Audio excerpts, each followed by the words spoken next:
Java-Zeitalter. Aber wenn ihr euch jetzt gehofft habt, dass jetzt hier so ein bisschen Projektchen, ein kleines Projektchen hält, dann muss ich leider als erstes mal enttäuschen. Das Titel heißt nämlich alles anders, denn die Cloud eine Sprache lernen.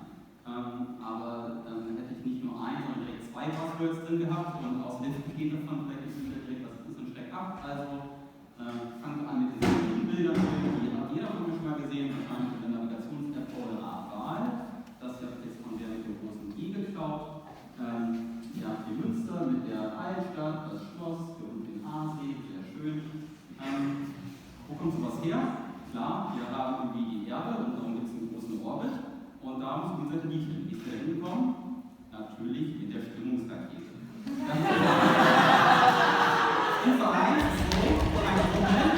Stufe 2 ist das Startgeräusch und dann Stufe 3. Oh, jetzt machen wir alle zusammen, denn dann die Videos echt weit nach oben.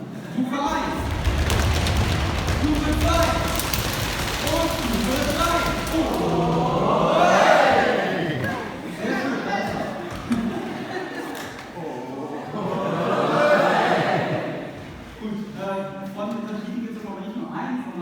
Ungefähr 2000 und nicht alle, aber ganz viele davon haben so kleine Affen mit Kameras drauf.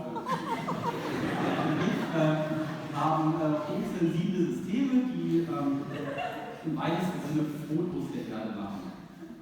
Wenn sie das gemacht haben und Tasten sind, dann fliegen sie runter zur Erde und da kommt das dann hier hin. Das ist ein Serverzentrum, da stehen ganz viele Computer, die sind sehr schnell und haben vor allem extrem viel Speicherplatz. Denn diese Bilder, die Satelliten machen, sind ganz schön groß, sehr hochauflösend. Das ist das, was wir Informatiker Cloud nennen. Also ich muss jetzt auch schon wieder enttäuschen, wenn ihr dachtet, eure ganzen privaten und privatesten Bilder landen irgendwo in so einem himmlischen Ort, sodass ihr Secret habt und euer Handy mal spielt. Nein, das ist einfach nur das Computer. Aber wenn ihr mögt, dürft ihr es trotzdem weiter so vorstellen. Allerdings das kleine süßes Wölkchen überall ein dieser Bilder. Was fangen wir damit an? Also, wir brauchen erstmal einen Wissenschaftler, zack, da haben wir einen, ich packe es mal drauf, damit man es besser sieht. Und der braucht natürlich einen Laptop, denn ansonsten fühlt man sich als Bioinformatiker auch ein bisschen nackt. Jetzt können wir uns diese Bilder von unten irgendwie runterladen, unser Laptop und uns die dann anschauen und dann haben wir es voll wieder drauf.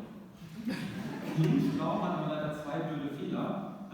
Erstens wollen wir nicht selber erläutert werden, sondern wir wollen es irgendwie mehr so systematisch machen, dass man vielleicht was ausrechnet und dann das offensichtlich ist, dass da die Erläuterung ist. Und dann reicht aber leider keine Handbuch mehr, sondern man muss irgendwie Code schreiben mit einer Programmiersprache, das ja, in Text gießen, was der Computer machen soll. Und dann kann er das ausrechnen, das wäre schon mal wissenschaftlicher. Jetzt kommt leider der zweite Haken. Ich hatte schon gesagt, diese Bilder sind heutzutage verdammt riesig geworden und deswegen würde es Ewigkeiten dauern, die alle runterzuladen mit dem Laptop. Aber, wir haben ja gerade gelernt, Cloud ist auch nur ein Computer, der kann natürlich auch rechnen. Also drehe den Spieß einfach um und anstatt runterzuladen, spielt man Code da hoch. Easy peasy. Das muss ich ein bisschen so vorstellen, dass man so eine Art Formular ausfüllt, wie man sagt, was der Server so machen soll und dann kann der das ausrechnen. Super, unser Wissenschaftler ist fürs erste Mal zufrieden. Das nächste. Jetzt kommt die dritte Enttäuschung. Übrigens, unser süßes Wölkchen ist gar nicht so besonders und so, sondern es ist nur eine von ganz vielen.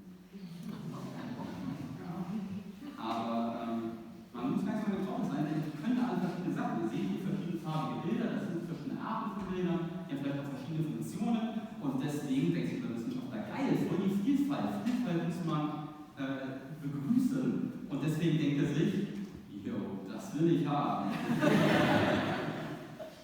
Also, auf ans Werk, er kriegt einfach mal den Code, den er eben hat, an die anderen beiden Clouds und guckt mal, was bei rauskommt und dann geht nicht. Blöd. Problem ist, die kommen von verschiedenen Anbietern und die verschiedenen Anbieter haben natürlich alle unterschiedliche Formulare. Ich kann das vielleicht so vorstellen, so die eine Cloud spricht halt nur Deutsch und die andere Französisch und die andere Spanisch. Und wenn man dann beim Franzosen mit Deutsch ankommt, selbst mit Englisch, dann kann man da nicht.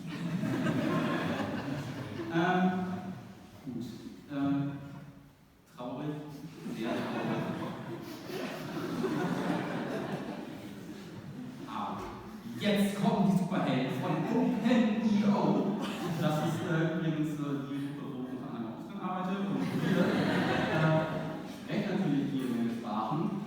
Und wir sind auch gerne bei Übersetzungsproblemen dann behilflich. Wir müssen uns erstmal darüber Gedanken machen, wie man das denn vielleicht anstellen sollte. Denn uns fällt auf, unser deutscher Superheld hier, das ist ein echter Westfale, der isst erstmal jeden Morgen kräftiges Pumpernickel zum Frühstück, bevor er hochgehen kann.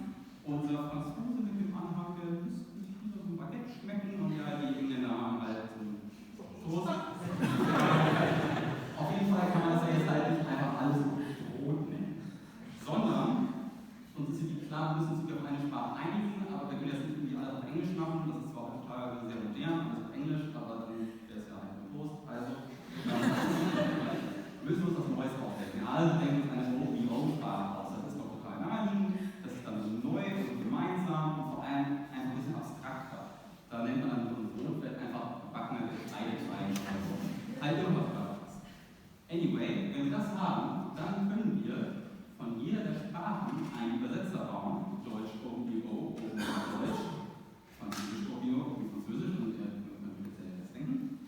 Und schwupps, können sich alle gegeneinander verstehen, indem man erst den Text in diese Sprache umwandelt und dann wieder von dort in eine der ganzen anderen.